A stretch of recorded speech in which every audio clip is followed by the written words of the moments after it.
Awesome. Welcome to Life's Not Linear. I'm super excited to interview a University Innovation Fellow, Ryan Phillips. Ryan, if you could introduce yourself, please. Yes, thanks. I'm so excited to be here. And I'm such a fan because I think my entire life has not been linear. So I always love the opportunity to share.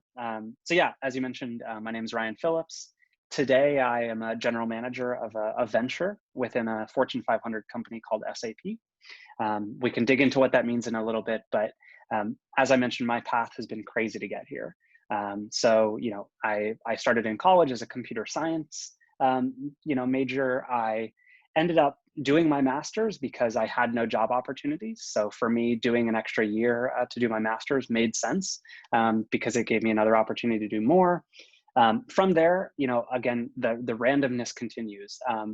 Even though I was a computer science student, I never coded at any job after I graduated. I went into a totally different life path based on some fun experiences with design thinking that I learned in UIF. So I worked at Microsoft for 3 years. It was all totally not linear, and there's many events and chances that happened to happen, which got me where I am today. So I was at Microsoft for 3 years, and then had a crazy opportunity to move to SAP and their incubation unit, which is where I've been for a little over 2 years now. Wow. Okay. Do you mind touching on your college experience and kind of what did you do in college that led you to where you are today? Yeah, it's a good question. So I sort of bucket my college career into like 3 different buckets. There were 3 different things that I focused on. So first was photography. So I found in high school that I had a passion for photography, and it was something that I just loved doing. I worked for several summers to buy my first camera. And then when I got to college, I found like a bunch of other people that loved doing it in journalism. So, in college, I feel that I did a bunch of sports photography. I think I took 120,000 pictures in my college career. So that was bucket number 1. And I feel that looking towards today, that really helped me understand art, right? It helped me understand the really critical eye that you need to build a great product.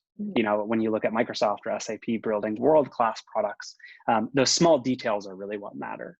And so I really learned that skill really deeply as a photographer. It's a lot of pictures. It's a lot of pictures.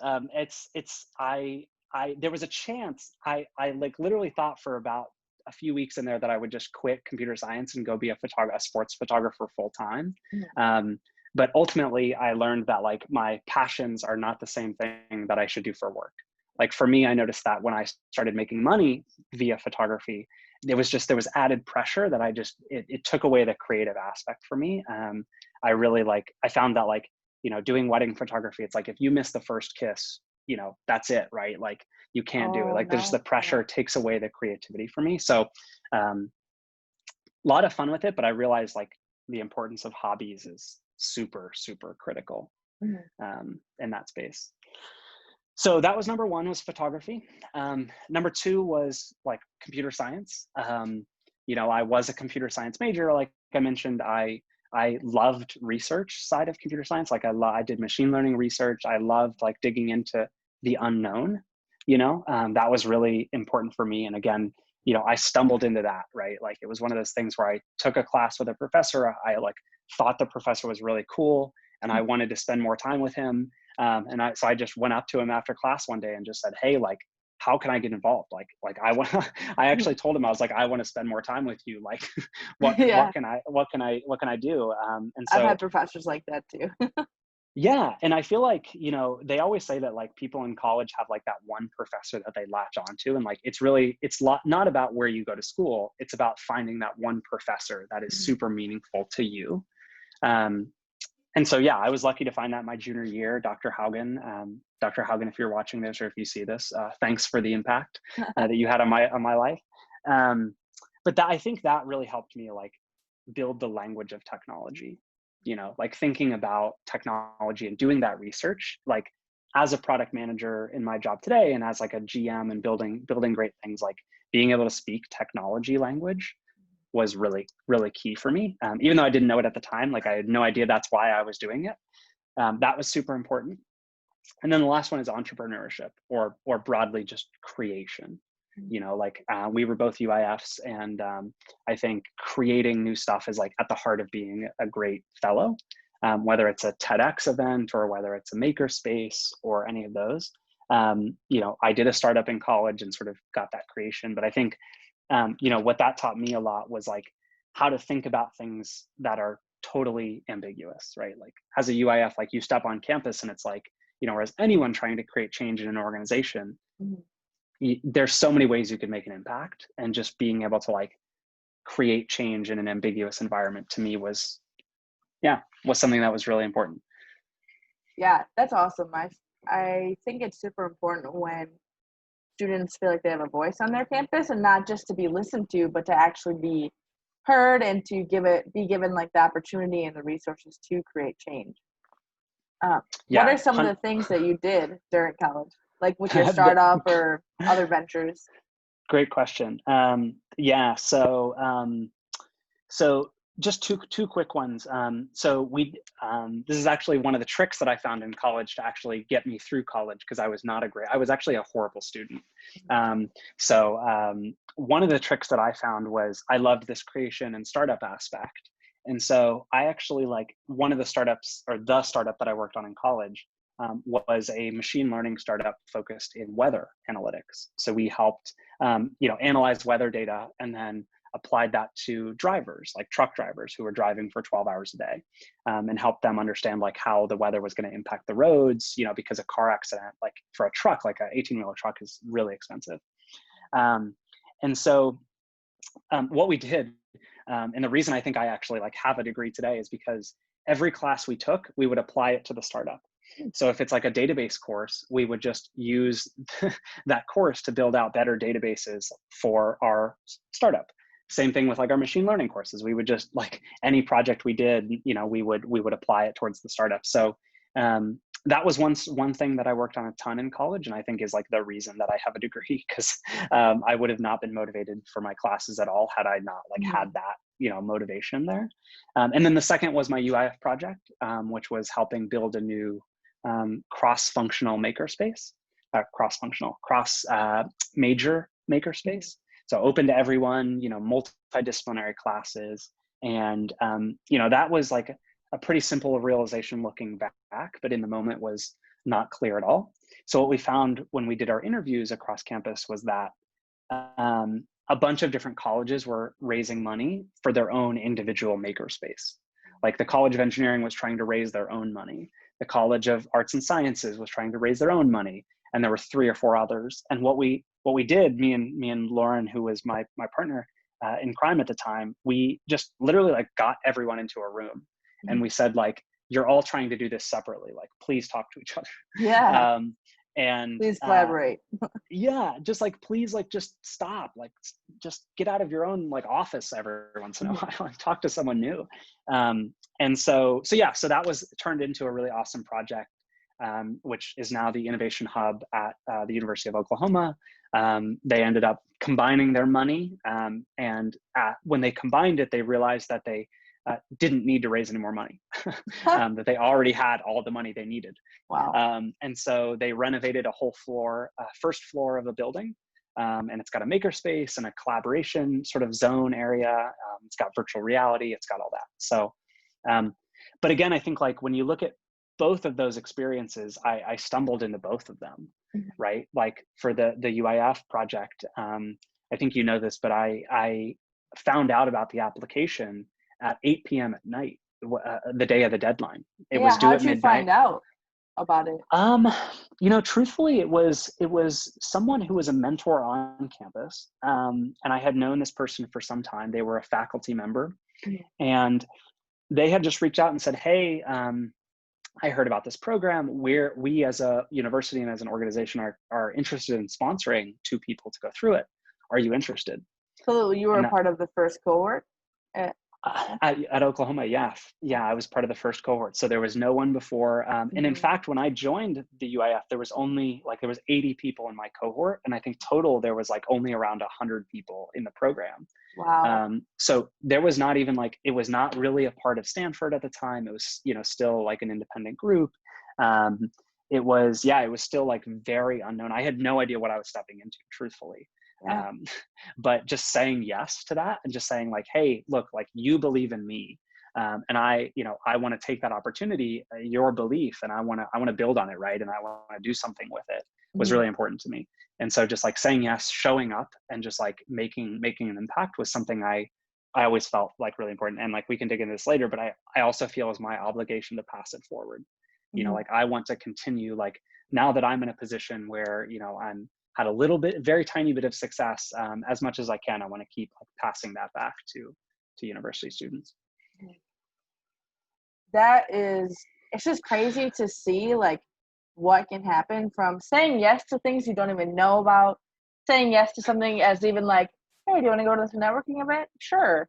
You have no idea like who you're going to meet, what you're going to do.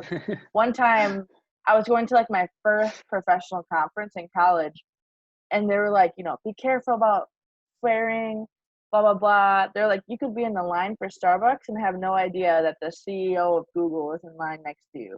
And I'm like, Yeah. oh, like that makes sense. I should Yeah. be careful, but also like, you never know where opportunity is going to show up. It's crazy. Well, and like, I mean, to flash forward a little bit, like to tie these together, like I joined UIF in the, spring of 2014.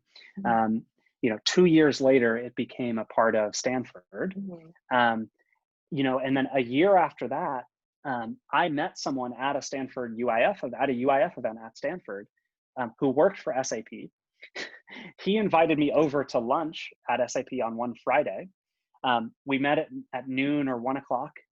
4 hours later, I was leaving his office because we just had a great conversation. We just like talked all afternoon. At the end of that conversation, he introduced me to my now boss at SAP. Like literally, it was one of those like chains of events where I said yes to that, ended up like getting lunch with this guy randomly. We hit it off. He introduced me to someone else. He literally called this person on the phone and was like, you got to talk to Ryan, and like gave me the phone. And said like, okay. And then, finishing off the story, the person who was on the other end of the phone is now the chief innovation officer for SAP globally. And so it was one of those things where it was like, to your point, like I had no idea that saying yes to, this fellowship opportunity in the spring of 2014 would more or less directly lead to me getting, an opportunity to join SAP like 6 years later, and there's other like stories exactly like that for my work at Microsoft as well, all tied back to UIF as well. So I'm, Yeah, let's dive into that. So I like how you're looping, you're saying yes to this, and it, just kind of like keeps adding at each other. So timeline wise, you joined UIF during undergrad, and then what happened next? You went to grad school, and then let's kind of go from there. Yeah, good question. And I'm not sure if I mentioned this, but the only reason I went to grad school is because I had no job opportunities. So I had done only one internship in my undergrad because I, as mentioned, was not good at school. So I did one internship and felt I wasn't ready to graduate. And so I ended up, enrolling super last minute into a master's program at Oklahoma, just to like stay there and be able to like keep some of my same friends and like not disrupt my life. And then that's when like the stuff started to change. So after I, decided to do that, I, in my extra summer, I interned at Microsoft. And again, in this same like theme of saying yes, my goal was to get a product manager position internship at Microsoft. And I was super pumped, and I was like waiting when the application opened, and I like filed it, and I was like, oh, good to go. Like I got this, no questions asked. False. I actually did not get the job at all. But what I did get an opportunity to join as was a developer position. It wasn't the position I applied to, but they said, hey, like you're actually much more qualified for this. Like we're not going to move forward with you on product manager, but would you be interested in continuing on with like a developer role. So I said, look, it's Microsoft, like, just let me get a name on my resume for the future. So like, yes, let's do it. And like, again, that like continuing like to say yes was really important in my career. And so went to Microsoft for the summer, had an awesome time. There's a kind of crazy story in there that I just recently remembered about. I emailed Bill Gates during the summer. I did not get a response, but we had convinced about 200 interns to give up a day of their salary or to donate a day of their salary if they could go to a barbecue at Bill Gates's house. So the thinking was, hey, if you donate like a day of your salary, which for a Microsoft intern is quite a bit, you know, and then Microsoft will match that 1-to-1 if you donate to a nonprofit. So we sent an email out to every intern across the company and said, hey, like, would you do this? And then I immediately turned around when like the email chain blew up. I turned around and emailed Bill Gates and said, hey, we have like 200 people who have committed to donating a day of their salary. If you would just like host us for a barbecue. And he never replied, but I did get a quick phone call from the head of recruiting at Microsoft saying, you got to stop this. Oh. So yeah, there was very good reasons for why I had to stop it, but was again one of those like crazy fun experiences. Like, yeah, ask for forgiveness, not permission, right? So anyways, did that at Microsoft, and then again another like, you know, continuing on like sort of crazy experience where I told them I didn't want a developer position afterwards. I told my manager that throughout the summer, and I was just very open and honest and saying, look, like, I love Microsoft as a company, I love this team, but I know for me as a human, I don't enjoy sitting behind a computer 8 hours a day. Like I'm much more like, I want to get out. I love talking to people. I love, you know, working with people and thinking through problems at a higher level. And so that led to me actually like them offering me a PM slot on their team after graduation, which was like, you know, again, one of those like crazy non-linear experiences, right? You know, applying for a PM internship, not getting it, but getting a dev position and just making the best of it. And then turning that into a PM offer full-time when I graduated with my master's, which is ultimately what got me into Microsoft. So, and we can continue on, but ultimately there's one other crazy nonlinear story that I feel like I should share before we continue on, because it directly ties to this. So in a similar vein, I joined this team, right? So, okay, flash forward 1 year, I joined the team full time. It's an engineering team, right? Like, because I was an engineer, so it's like it's still very engineering team. And I was bored. After like 3 months, I was like, I don't know what I'm doing here. Like, I got to get out of here. But I loved Microsoft, right? I didn't want to leave Microsoft. I really loved the company. I loved what Satya was doing. I like the people I met there was amazing. I had a great roommate in Seattle. And so I actually went back to my UIF knowledge and my design thinking experience. And I hosted a design thinking workshop. So it was a Friday afternoon, and I just invited as many people as I knew. I just like sent a bunch of distribution lists. I sent them emails, and I said, hey, a 1 hour long workshop on a Friday afternoon, there will be beer, right? Like I was like, we're going to host it in a garage, like come grab a beer. It's 2 o'clock on a Friday. Like you're not working anyways, just come hang out. And so I got 40 people to show up, like 35 That's like or 40 a great people. amount. Yeah, I was like shocked. I was like, you know, it's that like, you know, high school band feeling, right? Where you're like, is anybody going to show up to my like band performance? Like, is anybody going to like show up to this show on a Friday night? So 35, 40 people show up. It was awesome. You know, I had heard good feedback. Like I had a good time. Like, I think the people had a good time. But then like nothing really happened. I like got super busy and like the next few weeks, and I didn't really host any more of them. I didn't know like what it meant to build a community. So I like sort of failed at building that community. But one interesting, totally nonlinear thing happened. 6 months after that workshop, so I go back to my day job, I'm continuing to do it. 6 months later, this woman contacts me and she says, Ryan, I was in your workshop 6 months ago. And she said, I loved what you did. And I loved the way you facilitated the workshop. I'm building a team to do that full time. do you want to come on my team full time to do this? Yes. And I think I literally like just left work that day. I was like, I can't control it. Like, I'll respond to you tomorrow, but like, yes. Yeah. And so that team ended up becoming the inclusive design team at Microsoft, which like I didn't personally work too much on it, but like our team worked on projects that were like in the Super Bowl ad for Microsoft. And like, like I randomly on that team, like, found myself in like, the state government of Alaska is like, the like in Anchorage, like their quarters at one point, just like working on a project with them, like, and it was like, I did workshops with Disney and like, it was just such an amazing team that I loved working on. But again, like this non-linear, right? Like I only got that job because I was super bored in my old job, my first job. Yeah. And I decided to host this workshop and like, put myself out there and sort of like, yeah. And then I was on that team for 2 years. And, that was the team that like that inclusive design work was the work that I taught my first class at Stanford with, like around inclusive design, and like it led into so many other things. And I think it's truly the reason I have the job I have today around like removing bias in hiring is because of the foundation that team built. So. Epic. I have so many questions. Yeah. And it's funny that you bring that up because we have another series at Real Industry called Bias in Hiring. Yeah. Yeah. Humera's mentioned. Okay, so perfect. So glad that you did that workshop. Could you talk a bit more about inclusive design, and then also what happened when you left Microsoft and then went to SAP, and like how did that happen? Yeah.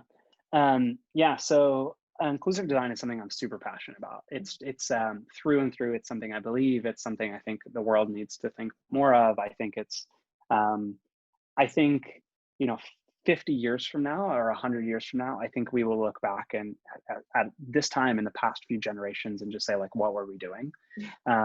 So I truly believe in it. And I think, so for me, inclusive design is very similar to design thinking. So for a lot of people who are trained and understand design thinking, it's very similar, with one caveat, which is it starts with recognizing who is excluded from a product or service. So it might be like, let's think about, I'm trying to think of an example from our work. Like, if you think about a young kid in 3rd grade or 5th grade who is trying to study maybe a PowerPoint or a Word document that their teacher has sent out, like in the remote times we're in COVID, that's not uncommon. If that student has dyslexia or dysgraphia, they would struggle way more than most students to learn that material, right? And they would be behind in classes constantly. They wouldn't feel, that would lead to like self-esteem issues where they wouldn't feel confident in themselves. And so taking that challenge, that experience that the student is having as a design challenge, I think is really, really important. And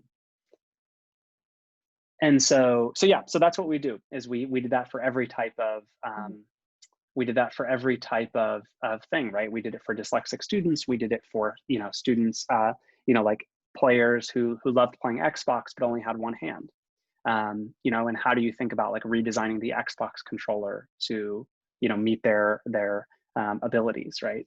And meet them where they're at. So yeah, it sort of influences every part. And I think like the one thing that I'll mention that I think is really important about inclusive design is it's really about a reframing of how you think about disabilities, right? So oftentimes we think about disabilities as like the obvious ones, right? The ones that you can see, like a user is blind or they're deaf or a person has one hand or, they might be in a wheelchair. But for me, inclusive design is actually the flip of that, and that we all have our own unique abilities, right? And so, for example, like, in product development discussions, very few teams will ever prioritize, a feature that is built for a user with one hand, right? Because there's only about 12,000 people with one hand in the US. And so, people will just say, forget that, like it's too small of a user group. We need to focus on the 2 million people we have, over here.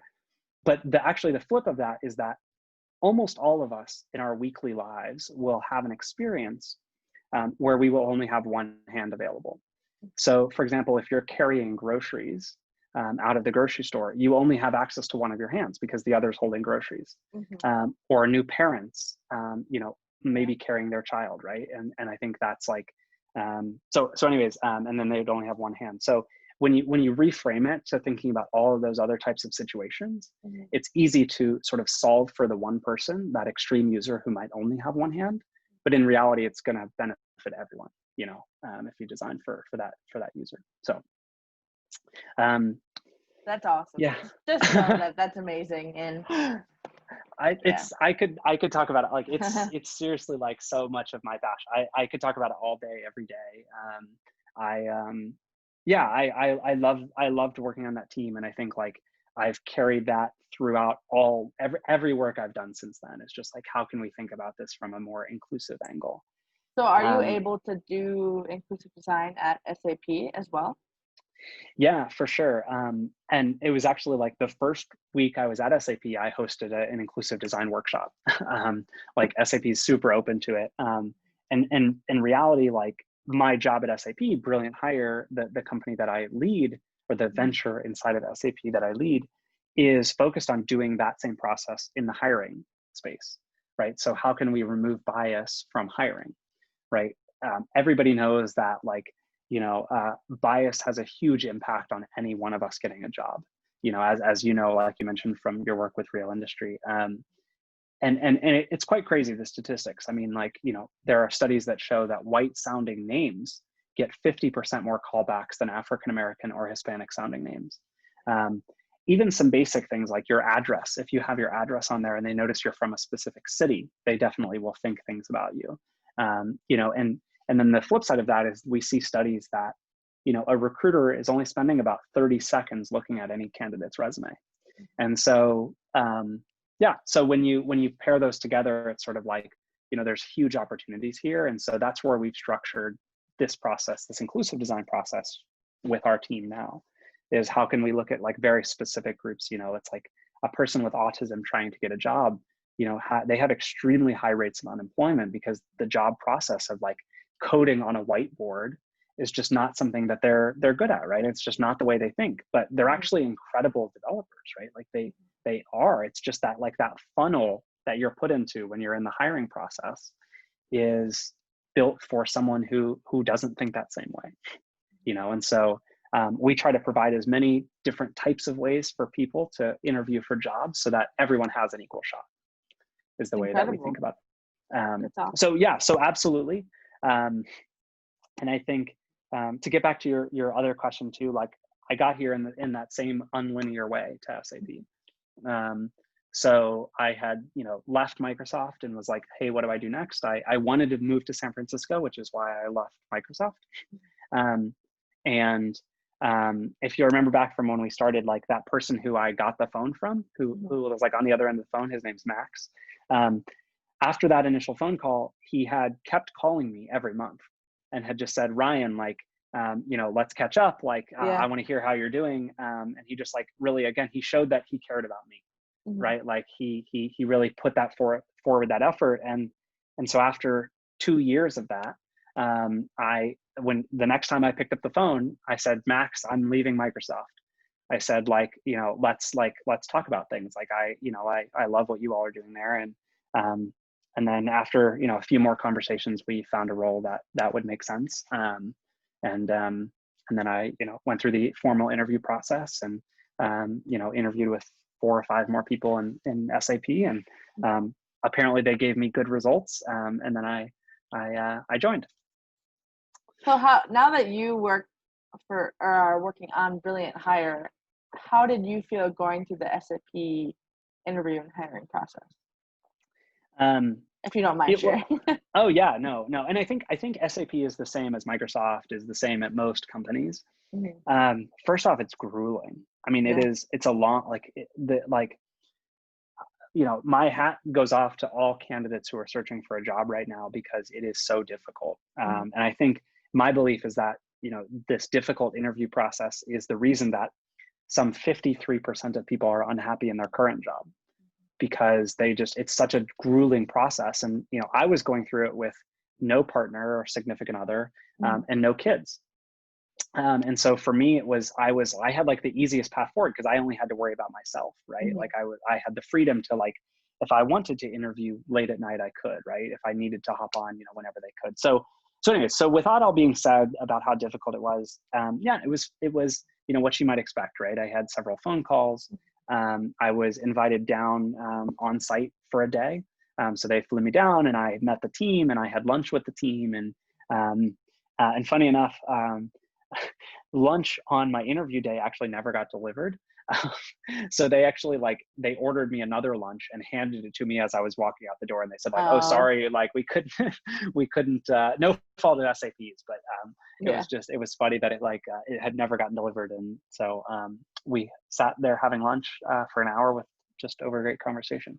But yeah, it was a lot of challenge questions. Mhm. So for a product manager, what this oftentimes is like, design something for someone, so design an alarm clock for a child, you know, or design a refrigerator for a user who's blind, and they just hear how you sort of talk through the problem and break it apart and like think through the different situations and those kind of experiences, which is again why I feel so lucky, like having all of those past experiences that we've talked about, of like, thinking about, like, from the photographer's angle, right, is like the detail oriented nature of being a photographer, right? Of like, you want to make sure the shot is like perfect and like that there's no like something hanging in the corner or like your Mhm. fingers aren't in the corner or whatever. Like that helped me see detail, which then I applied in my product, manager interviews much later, that I would have had no idea. And then the engineering topic from Microsoft helped me understand like how to build something, right? And what the under the hood looks like for a computer program. And so I could bring in those as well. So again, I think like for me, it was this crazy, like, how do you, take all of those experiences that were just seemingly random and apply them in an interview. And one last thing I'll say here, because I think it's one of my core beliefs that I just remembered, which is really, really important here, is I find that it's so easy to know what you don't like, where it's oftentimes very hard to know what you love, right? Like everyone is saying, like, find your passion, follow your passion, find what you love to do. Mhm. I have a belief that it's actually really hard to do that. Like it's really, really difficult to, like, some people are lucky and they find it when they're like 16 and then they just do that for the rest of their life. And Yeah. but that wasn't me, right? Like, as I mentioned, I have a computer science degree and I have not really coded ever since I graduated. But doing those experiences along the way taught me what I don't want to do.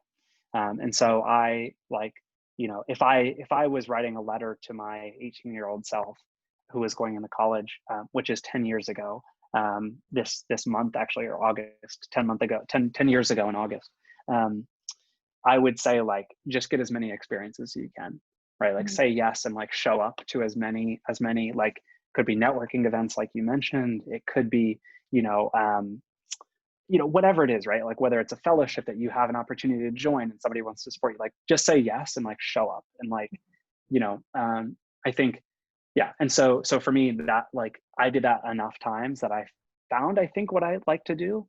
I don't know if I want to do it for the rest of my life, but I found something that I love, and I only did that. I was only able to get there because I iterated a bunch throughout and I tried a bunch of different things along the way. That's awesome. I know I keep saying that, but it is like incredible to kind of like Thank you. put the pieces together and see, your timeline and what you said yes to 6 years ago maybe became like a phone call. You said yes to a phone call. Now it's like your job today. And Crazy. I have one last question. I'm wondering, so through the fellows program, and then through doing the like design thinking workshop, how did you get to what made you want to teach, and how did you get to teaching at Stanford? Yeah, it's a great question. And it's all like I stumbled into everything. Mhm. Like, so teaching. So let me. So I'm gonna pivot your question Okay, just good. slightly, because I like, to me, teaching is all about mentorship. And I think, like, teaching is a pretty new thing for me. I wouldn't have always considered myself a teacher or someone who likes teaching, but I love helping other people. I love mentoring, students, and I love like helping them grow their careers and like helping them like navigate the tough decisions that they're facing throughout. And so mentorship and helping others grow has always been really key to me. And so I think I started that like, pretty early. And I think like, I consider mentorship is a strong word, but like I view even like my peers as mentors to me, right? Because I learn something from them every day. So for me, I think like I've always thought about like, I've never thought about it as teaching as much as just mentorship. And so throughout the time, I've had many opportunities that I've said yes to teach, or to like be that mentor, and I think Stanford is just the latest iteration of that. We've always, with some friends like Humera and Leticia and others in the UIF and the real industry, like, Jay LaBeouf, real industry founder, have always had opportunities to do small things. Maybe it's a 2-day course, maybe it's a week-long course, but this fall was actually my first opportunity to do a longer, like 10-week course at Stanford. Oh, nice. So I'm excited to try out that experiment. I think we'll see how it goes. Because like I said, I love mentoring, but the teaching, like the actually being seen as a teacher, I think is going to be a new experience for me. A whole new dynamic too. Yeah. And then now with COVID, that's a whole different dynamic. There's so many dynamics. It's everywhere. I mean, it's so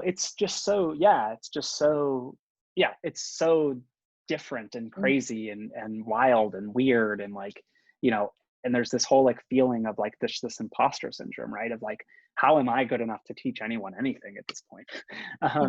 And so I think like that's always been for me. And I think the way I've thought about it personally for myself is sort of the same way I think about it. And for students who I work with is like, you should always have like 3 types of mentors. And I think, again, like teaching and mentorship, I think goes aligned is like, you should have people that you are mentoring.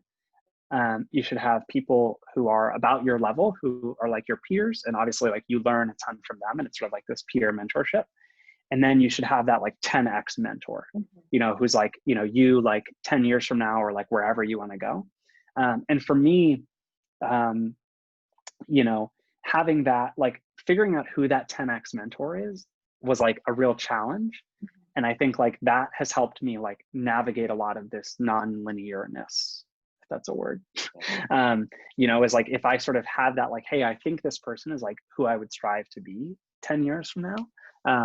That's really, really like, even just looking at people and saying like, who would I want to be 10 years from now has been really, really impactful on my career. So, and it's always not the same person today as it was a few years ago, but that's sort of how I think about mentorship and teaching ultimately. And so that's where I think teaching at Stanford or other universities fits into that bucket, right? Like I learn from my peers and I also can help mentor someone in class. Yeah, I really love the like 3 different types of mentorship you just kind of laid out, because I feel like even in college, like as a junior, you could be mentoring a freshman, but sometimes whether it's imposter syndrome or whatever it is, you're like, how could I mentor somebody at the age of 21? But like you have lived, 3 years is a big difference, and you have no idea what you have said yes to may prompt them to say yes to things. And so whether it's somebody younger than you, your age, or older than you, I feel like there's always